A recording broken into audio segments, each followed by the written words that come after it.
Gyandeep YouTube channel पर आप सबका स्वागत है। आज मैं आप सबके लिए फिर से इस वीडियो में हिंदी साहित्य के टोटल 50 प्रश्न लेकर आई हूँ। इस वीडियो में हिंदी साहित्य के भक्ति काल से 50 महत्वपूर्ण प्रश्न कराऊंगी। सारे ही क्वेश्चन इंपॉर्टेंट है और इसी तरह के क्वेश्चन एग्जाम में पूछे जाते हैं, तो आप वीडियो को लास्ट तक ज़रूर देखें और वीडियो पसंद आए तो वीडियो को लाइक शेयर सब्सक्राइब करना ना भूलें। इस तरह मैंने हिंदी साहित्य पर बहुत सारे प्रैक्टिस सेट कराए हैं। अगर आप सारी वीडियो नहीं देखे हैं तो प्लेलिस्ट में जाके देख सकते हैं। आज इस वीडियो में भक्ति काल से पर क्वेश्चन कराऊंगी, तो चलिए देखते हैं क्वेश्चन क्या है। क्वेश्चन नंबर 1 है, आचार्य रामचंद्र शुक्ल के अनुसार भक्ति काल की समय सीमा क्या है। तो भक्ति काल की समय सीमा क्या है रामचंद्र शुक्ल के अनुसार? तो इन्होंने भक्ति काल को संवत में, विक्रमी संवत में दिखाया, मतलब समय सीमा को इन्होंने हिंदी साहित्य के काल विभाजन को इन्होंने विक्रमी संवत में विभाजित किया है। तो यहाँ पे ऑप्शन भी सही आंसर होगा, क्योंकि भक्ति काल की समय सीमा क्या है, 1375 से 1700 ईस्वी। तो हर एक काल की समय सीमा एग्जाम में पूछी जाती है, तो आपको पता होना चाहिए। इस पर मैंने वीडियो बनाया, अगर आप नहीं देखे तो प्लेलिस्ट में जाके देख सकते हैं। क्वेश्चन नंबर 2 है, भक्ति काल को ईसाइयत की देन किसने माना है। किसने कहा है कि भक्ति काल ईसाइयत की देन है? कथन किस विद्वान का है? तो यह कथन जॉर्ज गिरिसन का एक कथन है कि भक्ति काल किसकी देन है, ईसाइयत की देन है। क्वेश्चन नंबर 3 है, इनमें से कौन सा अन्य नाम भक्ति काल का है। तो भक्ति काल का अन्य नाम क्या है? भक्ति काल का अन्य नाम क्या है? पूर्व मध्यकाल को ही भक्ति काल कहा जाता है और उत्तर मध्यकाल को किसी क्या कहा जाता है, रीति काल कहा जाता है। रीति काल, कला काल और अलंकृत काल भी रीति काल को कहा जाता है। क्वेश्चन नंबर 4 है, भक्ति काल को लोक जागरण काल किसने कहा है। तो देखिए भक्ति काल पर भी विद्वानों के अलग अलग मत रहे हैं भक्ति काल के नामकरण को लेकर। तो भक्ति काल को लोक जागरण काल किसने कहा है? लोक जागरण काल हजारी प्रसाद द्विवेदी जी ने कहा है। क्वेश्चन नंबर 5 है, आलवार भक्तों की संख्या कितनी है? 9, 84, 69 और 12। आलवार भक्तों की संख्या कितनी है? 12 है, 12 है। क्वेश्चन नंबर 6 है, भक्ति काल में भारतवर्ष पर किसकी सत्ता स्थापित हो चुकी थी। तो भक्ति काल में भारतवर्ष जब भक्ति काल आया था तो उसमें वर्ष में किसकी सत्ता स्थापित हो चुकी थी, हो गई थी इस्लामिक की।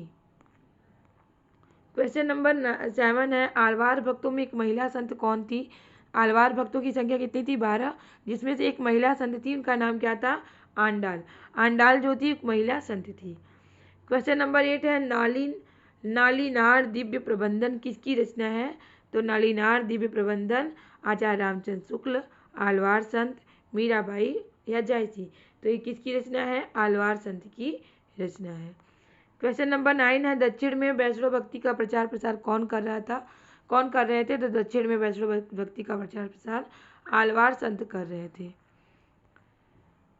कबीर के गुरु कौन थे? ऑप्शन ए है रामचंद्र, बी रामानंद, सी वल्लभाचार्य और डी नरहरिदास। तो कबीर के गुरु एग्जाम में कई बार क्वेश्चन रिपीट किया जा चुका है। तो कबीर के गुरु कौन थे? रामानंद थे। और वल्लभाचार्य जो थे वो किसके गुरु थे? सूरदास के गुरु थे कौन? वल्लभाचार्य। क्वेश्चन नंबर 11 है, कबीरदास का जन्म कब हुआ था। कबीरदास का जन्म हुआ था 1398 ईस्वी में कबीरदास जी का जन्म हुआ था। क्वेश्चन नंबर 12 है, कबीरदास भक्ति काल को स्वर्ण काल किसने कहा है। अब देखिए भक्ति काल को लोक जागरण काल तो भी हम लोग आगे पढ़े हैं कि आचार्य हजारी प्रसाद द्विवेदी जी ने भक्ति काल को लोक जागरण काल कहा।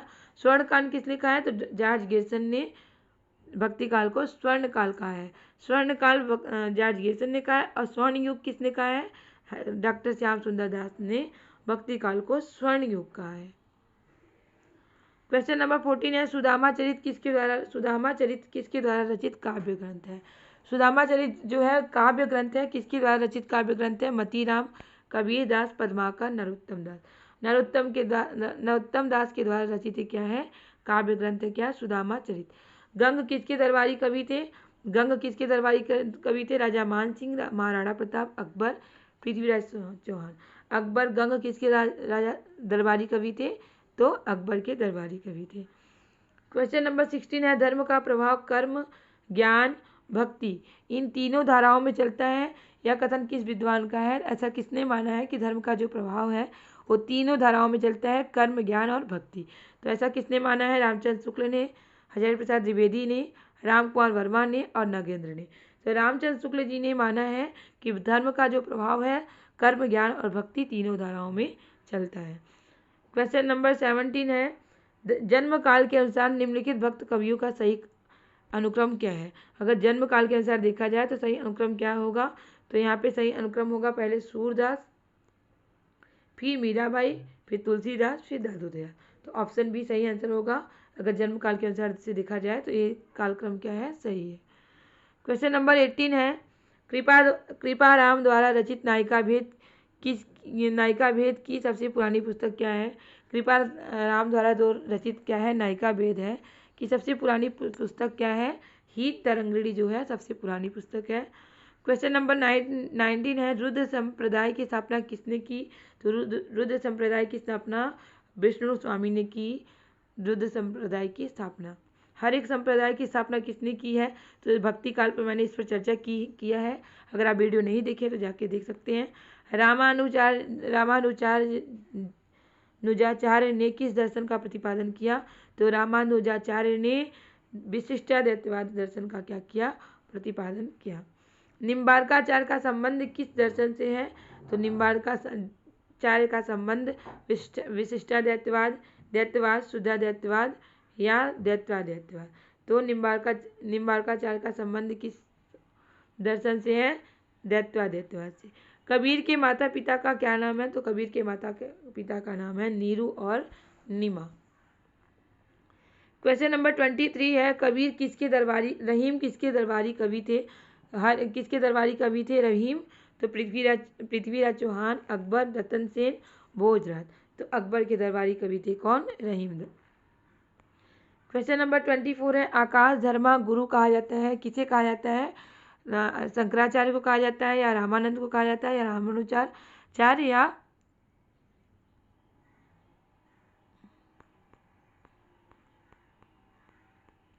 रामानुजाचार्य को कहा जाता है, या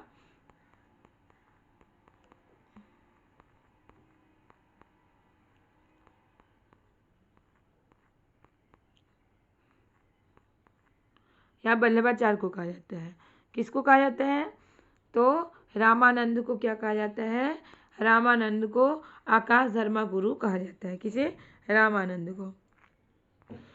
क्वेश्चन नंबर 25 है, तुलसी के वचनों के समान रहीम के वचन भी हिंदी भाषी भूभाग में सर्वसाधारण के मुंह पर रहते हैं।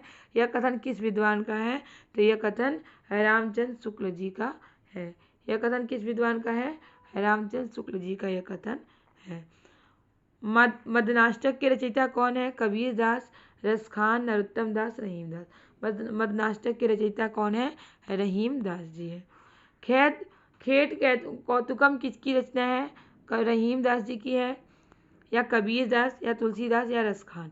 तो खेट कौतुकम रहीम दास की रचना है। उत्तर भारत में भक्ति का प्रचार प्रसार करने वाले कौन थे। उत्तर भारत में भक्ति का प्रचार प्रसार करने वाले कौन थे, रामानंद। भक्ति आंदोलन को ईसाइयत की देन कहने वाले इतिहासकार कौन है। तो अभी हम लोग पढ़े भक्ति काल किसकी देन है, ईसाइयत की देन। किसका कथन है, जॉर्ज ग्रेसन का कथन है कि भक्ति काल जो है वो ईसाइयत की देन है। क्वेश्चन नंबर 13 है, हिंदी साहित्य के किस युग को स्वर्ण युग कहा जाता है। हिंदी साहित्य का ऐसा कौन युग है, आदिकाल, भक्ति काल, रीतिकाल और आधुनिक काल। तो चारों युग में से कौन सा युग जो है जिसे स्वर्ण युग कहा जाता है। तो भक्ति काल को ही क्या कहा जाता है, स्वर्ण युग कहा जाता है। क्वेश्चन नंबर 31 है, भक्ति आंदोलन को लोक जागरण काल किसने कहा है। तो हजारी प्रसाद द्विवेदी ने भक्ति काल को लोक जागरण काल कहा है। क्वेश्चन नंबर 32 है, भक्ति काल में बौद्ध धर्म की देन, भक्ति काल को बौद्ध धर्म की देन किसने कहा है। तो नगेंद्र ने कहा है, राहुल सांकृत्यायन ने, या रामविलास शर्मा, या हजारी प्रसाद द्विवेदी ने। तो हजारी प्रसाद द्विवेदी ने भक्ति काल को बौद्ध धर्म की देन कहा है। क्वेश्चन नंबर 13 है, निम्नलिखित में से कौन सा काव्य भक्ति काल का नहीं है। संत काव्य, राम भक्ति काव्य, छायावादी काव्य और सूफी काव्य। तो ये संत काव्य, राम भक्ति काव्य, सूफी काव्य, ये तीनों तो भक्ति काल का है, लेकिन छायावादी काव्य जो है वो भक्ति काल का नहीं है बल्कि आधुनिक काल का है। क्वेश्चन नंबर 34 है, भक्ति का उदय कहाँ से हुआ था। तो भक्ति का उदय कहाँ से हुआ था, दक्षिण भारत से हुआ था। क्वेश्चन नंबर 35 है, समग्र भक्ति काल काव्य पर कौन सी विशेषता लागू होती है? समग्र भक्ति काल पर कौन सी विशेषता लागू होती है? अवतार में विश्वास, जाति प्रथा का निषेध, अहंकार का त्याग, ईश्वरी लीला गान। यहाँ पे लीला गान आप लोग लिख लीजिएगा, ईश्वरी लीला गान। तो अहंकार का त्याग है, जो अहंकार, ऑप्शन सी आंसर सही होगा। अहंकार का जो त्याग है वो समग्र भक्ति का की विशेषता पर लागू होती है। क्वेश्चन नंबर 36 है, रामानंद किसके शिष्य परंपरा में आते हैं? रंगाचार्य, नाथमुनि, रामानुजाचार्य, पुंडरीकाच। तो रामानुजाचार्य के शिष्य परंपरा में आते हैं कौन? रामानंद। क्वेश्चन नंबर 37 है, अद्वैतवाद के अनुसार क्या है? जीव ब्रह्म एक है, संचार सत्य है, जीव और ब्रह्म अलग अलग है, और ब्रह्मा विशेषण युक्त है। तो अद्वैतवाद के अनुसार अगर देखा जाए तो जीव और ब्रह्म क्या है? एक है। क्वेश्चन नंबर 38 है, कृष्ण के साथ राधा की महानता किस संप्रदाय की विशेषता है?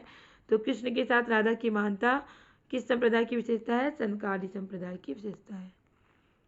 क्वेश्चन नंबर 39 है, दैत्यवाद के प्रणेता कौन है? दैत्यवाद के प्रणेता है मध्वाचार्य, वल्लभाचार्य, रामानुजाचार्य, रामानंद। तो दैत्यवाद के प्रणेता कौन है? मध्वाचार्य। शुद्धाद्वैतवाद दर्शन के प्रवर्तक कौन है? शुद्धाद्वैतवाद दर्शन के प्रवर्तक हैं शंकराचार्य, मध्वाचार्य, वल्लभाचार्य और विष्णु स्वामी। तो यहाँ पे ऑप्शन सी सही आंसर होगा। शुद्धाद्वैतवाद दर्शन के प्रवर्तक कौन है? वल्लभाचार्य है। रामानुज ने श्री संप्रदाय में किसकी उपासना की थी? तो विष्णु की उपासना की। किसकी उपासना की? विष्णु की। क्वेश्चन नंबर 42 है, इसमें से कौन वैष्णव भक्ति के आचार्य नहीं है?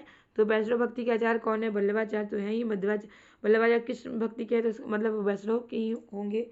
मध्वाचार्य वैष्णव भक्ति के भी हैं और रामानुजाचार्य भी हैं, लेकिन शंकराचार्य जो है वो वैष्णव भक्ति के आचार्य नहीं है। क्वेश्चन नंबर 43 है, वर्वे नायिका भेद के रचनाकार कौन है? वर्वे नायिका भेद के रचनाकार है रहीम, रसनील बिहारी या मोतीराम। तो रहीम दास जी जो है वर्वे नायिका भेद के क्या है? रचनाकार है। रामचरितमानस के रचयिता कौन है? रामचरितमानस के रचयिता कौन है? तुलसीदास है। और रामचरितमानस में कितने कांड हैं? ये भी क्वेश्चन पूछा जाता है। 7 कांड है। और किस भाषा में लिखी गई है? तो अवधी भाषा में लिखी गई है रामचरितमानस। ब्रज भाषा भी तुलसीदास की रचना है और पूछा जाता है किस भाषा में लिखी गई है ब्रज भाषा। और विनय पत्रिका जो है वो तुलसीदास की रचना है और किस भाषा में लिखी गई है? तो ब्रज भाषा में लिखी गई है। और रामचरितमानस में 7 कांड हैं। कौन कौन से? बाल कांड, अयोध्या कांड, किष्किंधा कांड, अरण्य कांड, सुंदर कांड, लंका कांड और उत्तर कांड। सूरदास के गुरु का नाम क्या है? सूरदास के गुरु का नाम है रामानंद, रामानुजाचार्य, वल्लभाचार्य या स्वामी विट्ठलनाथ। तो सूरदास के गुरु का नाम है वल्लभाचार्य। क्वेश्चन नंबर 46 है, पुष्टि मार्ग की स्थापना किसने की?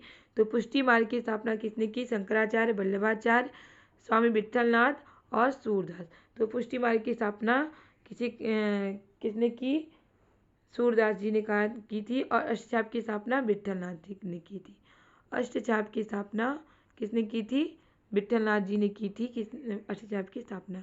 क्वेश्चन नंबर 47 है, भक्ति काव्य को भारतीय चिंतन धारा का स्वाभाविक विकास किसने माना है? तो भक्ति काल को भारतीय चिंतन धारा का स्वाभाविक विकास किसने माना है?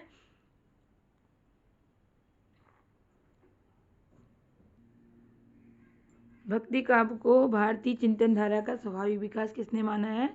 तो यहाँ पे ऑप्शन ए है श्याम सुंदर दास, बी हजारी प्रसाद द्विवेदी, सी रामकुमार वर्मा और डी रामचंद्र शुक्ल ने। तो आचार्य हजारी प्रसाद द्विवेदी ने भक्ति काव्य को भारतीय चिंतन धारा का स्वाभाविक विकास माना है। क्वेश्चन नंबर 48 है, तुलसीदास का जन्म कब हुआ था?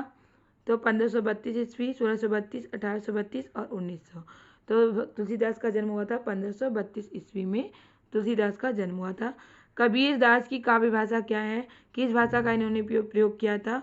तो ब्रज भाषा, अवधी भाषा, अवट्ट भाषा या सदुक्कड़ी भाषा। तो कबीर दास जी ने सदुक्कड़ी भाषा का प्रयोग किया है। और कबीर दास को भाषा का डिक्टेटर किसने कहा है? वे क्वेश्चन पूछा जाता है। कबीर दास को भाषा का डिक्टेटर आचार्य हजारी प्रसाद द्विवेदी जी ने कहा है।